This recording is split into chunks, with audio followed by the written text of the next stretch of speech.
আৰু ইতিমধ্যে আমি আপোনালোকক জনালো যে বিজেপিৰ চূড়ান্ত প্ৰাৰ্থী তালিকা প্ৰকাশ পাইছে প্ৰাৰ্থী তালিকা প্ৰকাশৰ পাছতে নিজৰ প্ৰাৰ্থিত্বৰ এই তালিকাত দেখি নগাঁৱৰ পৰা প্ৰাৰ্থিত্ব আগবঢ়াবলগীয়া সুৰেশ বৰাই প্ৰতিক্ৰিয়া ব্যক্ত কৰিছে আমি সুৰেশ বৰাৰ প্ৰতিক্ৰিয়া আপোনালোকক শুনাম বিজেপি প্ৰাৰ্থী তালিকা চূড়ান্ত হৈছে নগাঁও সমষ্টিৰ পৰা গৌৰৱ গগৈৰ বিপক্ষে আচলতে যুঁজত অৱতীৰ্ণ হ'ব সুৰেশ বৰা এনবি নিউজৰ সন্মুখত বৰ্তমান প্ৰতিক্ৰিয়া ব্যক্ত কৰিছে পুনে আমি আপোনালোকক প্ৰতিক্ৰিয়া শুনাব বিচাৰিছো আৰু দলীয় কৰ্মীয়ে বৰ্তমান সুৰেশ বৰাক বৰ্তমান আদৰণি জনোৱা পৰিলক্ষিত হৈছে দৃশ্যাংক দেখুৱাব বিচাৰিছো এয়া হৈছে সুৰেশ বৰা কেনেদৰে চাওক অভিনন্দন জনোৱা পৰিলক্ষিত হৈছে গামোচা পিন্ধাই আদৰণি জনোৱা পৰিলক্ষিত হৈছে সুৰেশ বৰা এবাৰ নগাঁও সমষ্টিৰ পৰা বিজেপিৰ হৈ প্ৰতিদ্বন্দ্বিতা আগবঢ়াব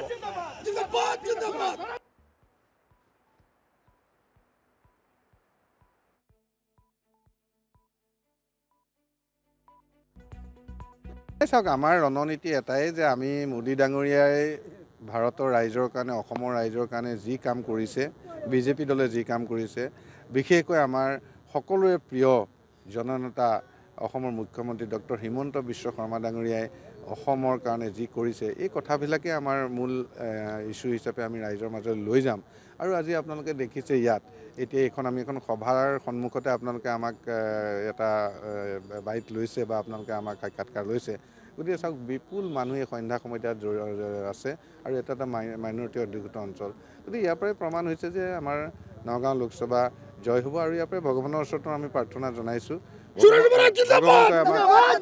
ভগৱন্তই আমাক যেন আশীষ কৰে যে আমাৰ নগাঁও লোকসভা জিকক আৰু আমি বিজেপিৰ লগত একেলগে চামিল হৈ আমাৰ নগাঁও লোকসভাৰ উন্নয়নৰ কাম কৰিব পাৰোঁ এইখিনি এইটো নিৰ্ভৰ কৰিব মানে আপোনাৰ নগাঁও লোকসভা ভোটাৰ ৰাইজৰ ওপৰত গতিকে ভোটাৰ ৰাইজে আমাক যি দিব সেয়ে আমাৰ আশীৰ্বাদ আৰু গতিকে সেই পাৰ্চেণ্টেজটো আজি আমি ক'ব পৰা কথাটো নাই ভোটাৰ ৰাইজেই আপোনালোকক অট'মেটিকেলি কৈ যাব আৰু ভোটাৰ ৰাইজৰ পৰাই আমি সেই আশীৰ্বাদখিনি পাম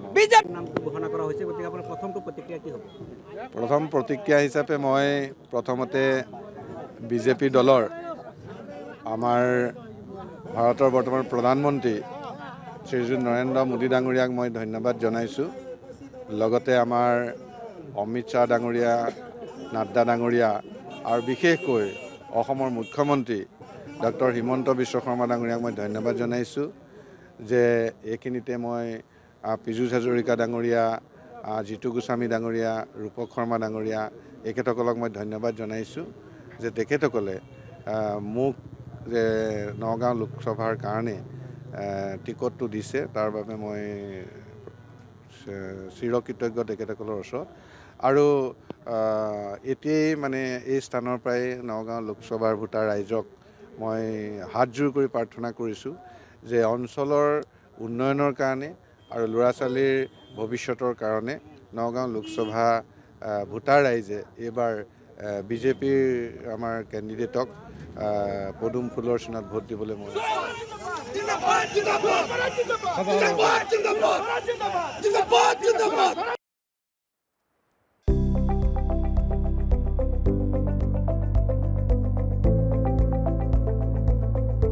NB নিউজ সহজ সৰল ভাষাত নৱভাৰতৰ কথা।